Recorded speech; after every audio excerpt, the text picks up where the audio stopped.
All right, welcome to the Millennials Choice channel. I am here with Michael Franzese, former mob boss, captain of the Colombo crime family, and now turned born again Christian entrepreneur.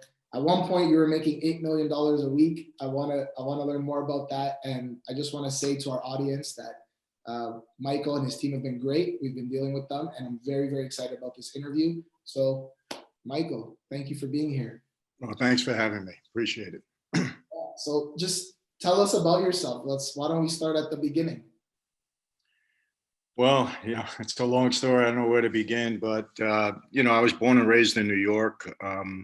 My dad was the underboss of the Colombo family, one of the five New York Mafia Cosa Nostra families.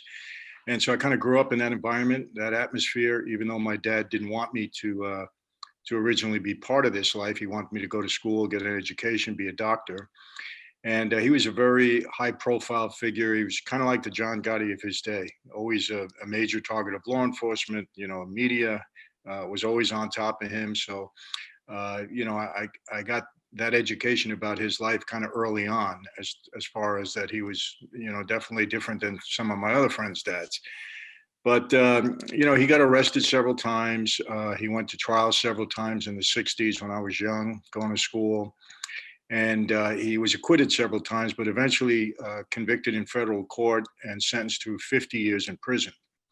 And at that time, I was a pre-med student at Hofstra University in New York, and I was devastated when my dad went in. He was 50 when went in. I figured, that would be a death sentence for him. And at that time, Joe Colombo, boss of my family, he kind of took me under his wing, started meeting a lot of my dad's friends, got involved with the effort by Joe Colombo to stop the FBI from harassing Italian Americans with the league that he formed.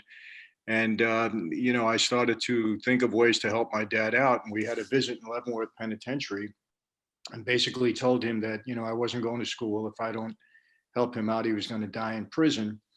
And during that conversation was when he said, "Okay, if you're going to be on the street to help me, then I want you to do it the right way." And he basically proposed me for membership into the family.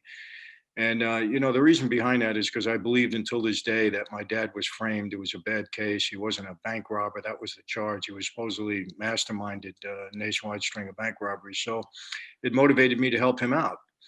And so that's how I got involved. And long story short, in 1975, I took an oath and became a made member of the family. So that's kind of leading up to that point in my life. Right. Yeah. I mean, it sounds like a transition from you have a parent who's running a particular business. Sometimes they groom their kids into who they want them to be and to take over the business. It didn't sound like that was happening. Like in this case, it didn't sound like your dad's intentions were for you to to pass the torch to you. It was something that you wanted to do, like you said, to help out your dad, right? Well, I wanted to help him in any way that I can. It was really his thought. He said, if you're going to get on the street and try to find these witnesses and make money to help pay for my legal defense, then I want you to do it the right way. So it was really his idea to be, to propose me into membership. I didn't care. I was willing to do whatever he thought was best in this fight that we had in front of us. So but I wasn't unwilling to do it. I mean, if that's what he wanted, then I was ready to go. And that's really how it came about. Got it. So we've heard the part of like you were a pre-med student, but who was Michael before the mob life? Like what were you into? What were some of the things, like who are you? Well, I was an athlete. I played, baseball and football throughout my, schooling. And I was a big Yankee fan at the time. Mickey Mantle was my sports hero back then. So, I mean, I was just, I was a pretty good kid in the house. I'd help my mom and dad out a lot, especially throughout all my dad's problems. I had three younger brothers and sisters that I cared for, and tried to best, help the family out. So, I mean, I didn't get much trouble. I had a little conduct problem in school. I was always, that kind of, but just regular kind of kid, I guess. Right. Yeah, we all have those those problems in school. Yeah, I yeah. just did a video about how everything that I used to see on my report card, every report card was the same. Good luck on future endeavors. When I was an SEC student in elementary school, as if I knew what the word endeavors meant. So we all have those little run-ins. With respects to the mafia, the mob enterprise, so you were a capo.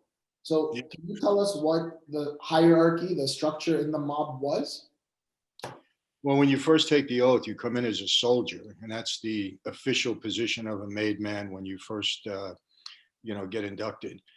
And then you could stay that way forever, as long as your tenure is in that life, or you can move up in the ranks.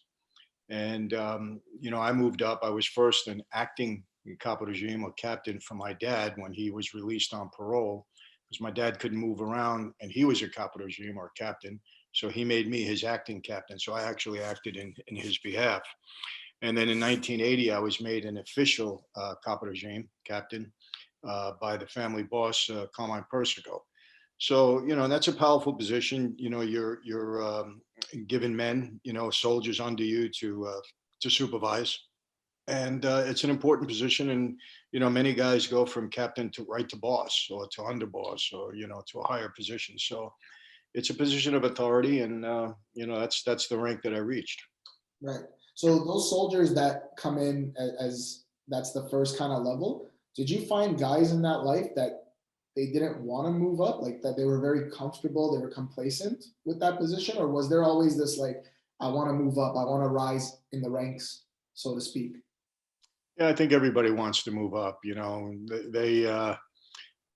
move up in the ranks, it's more power, and your earning power is even better because now the men under you, they pay up to you. So I don't know if you saw the movie Donnie Brasco, but when Al Pacino's character he was always being passed over to get moved up in rank.